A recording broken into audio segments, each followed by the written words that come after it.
Hello, it's Friday, the Googleteenth. Welcome. A little Google is evil video. Thing is, I don't believe in evil, right? I think Google is evil is more like a catchphrase for a basic idea going on now, and Google's influence in it. It's really about free speech and the Bill of Rights, and how can private companies make major, huge, powerful operations that affect our Bill of Rights and say that somehow they're exempt from the influences of those Bill of Rights. That Bill of Rights is how it's going to be in this country, right? It's not, the Bill of Rights don't say, unless the guy that owns the property doesn't want, you have the following rights. Blah, blah, blah. It doesn't work like that. Now, you market anarchists, you free market activists, you'd like to tell us that the invisible hand or visible of the market is really intelligent and it maximizes the result that you want. I say, well, you should be more specific about the criteria and which results. It maximizes some, it minimizes others, it scrambles still other areas, and makes them harder to organize. But the basic thing is, if you want to say that, then you can't be sitting around saying how private companies don't have any responsibility to make sure you have free speech. You still have free speech. You could go start your own internet or website rather, and they could go start their own internet, and you could go and love it and leave it. Great, sophisticated. But you just have to understand. You're telling us it maximizes what we need. Well, we have a list right there of what we need. I'm come from a libertarian set of predilections. I would love everything to be private.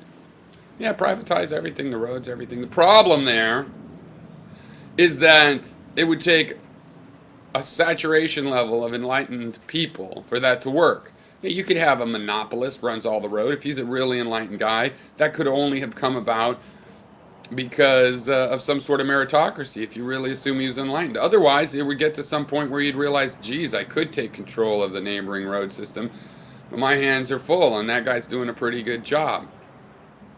You know, and if he was focusing really where his special skills were needed, rather than just where his opportunity to take control lay, then that would all work out pretty well. But suffice it to say that I think in such a situation with the critical mass of enlightened people, you wouldn't have that. Things would be distributed. There's not really, it's a design issue. Centralization is a big problem in design. So enlightened people that were only trying to be productive in their area of focus, you know, so a guy that run roads that really loved roads and wanted transportation systems to work well for the purposes that they serve for people, would lead to a distributed situation.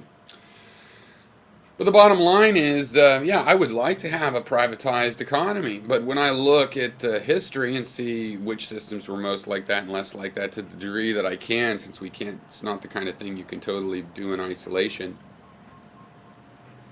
of other factors and have a truly controlled study. On the other hand, we have a lot of human history, a lot of social situations we can glean information from, and we have our own current political experiences. And yeah, I would love for everything to be privatized, but if I'm not going to get my free speech and my other rights, you know, of assembly and things like this, you know, our free speech zone's going to be a little block way away from the thing we're trying to speak about because it's private, then you're failing. You can't say, well, we've maximized what needs to be maximized. Hey, dude, I wrote a bullet list. 10 fucking things that have to get maximized. Is this confusing? Can you not read them? Or what's the Those are the criteria.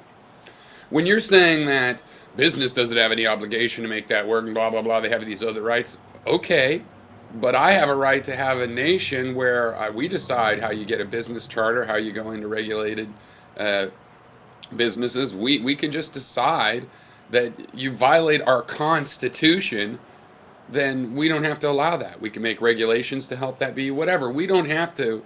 There is no, the right to hold property is the 0th Amendment, and as long as you don't contradict that, you can do these other. No, they are rights, direct rights. That's the result of living in America is supposed to be we still have those rights.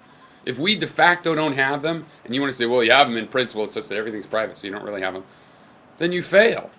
Then you're basically arguing we need a socialism because we are going to get our free speech. And if only socialist organizations, governmentally run organizations, could give us that, then that's what we'll go for. So it's counterproductive, the defense, the kind of defense you make on this. Because we need free speech. What is this? And you want to say, oh, governments are always bad and they ruin everything. Well, not in this area. When the government had just made the internet and then basically let the public on it, they censor less. We're in an age where governments censor less than private institutions. So there's something they're good at. They're pretty good at maximizing free speech compared with private industry. Private industry is great for inventing new ways to distribute your speech, and then they want to control it. So they don't really release the way. So the advantage of the government, with all its incompetency and lack of cutting-edge innovation, is that at least it releases it to the public, and it maximizes that, and it even protects your rights. So, you just have to realize what the experiment is, how we're testing these things, If I'm in a world where everything's privatized, and plenty of stuff is privatized here, in terms of communication, it's all privatized infrastructure in one way or another, big chunks of it at least. You're going to tell me that means you don't get free speech? That just means we're going to have to nationalize that, or the government's going to have to build that, or we're going to have to kick those companies off. We need to get our free speech. You have to come up with a way for us to have our free speech. If the free market does not mean free speech, then the free market has a problem, right? You have a problem then. Right? And people do, well, the law, and they have no... Hey, look, I've read the Constitution. Okay, so I know what the goal is of this system, and how it's supposed to be set up, and what rights we're supposed to have. And we either get those, or there's a problem, and we'll do whatever it takes. You don't want to make it so that the only way I can have a right to free speech is if everything's publicly owned. Because you don't want everything to be publicly owned. See, I would like things to be privately owned, so therefore I believe private owners have to have responsibilities when their actions affect the de facto reality of people having their rights in the Bill of Rights protected and actualized.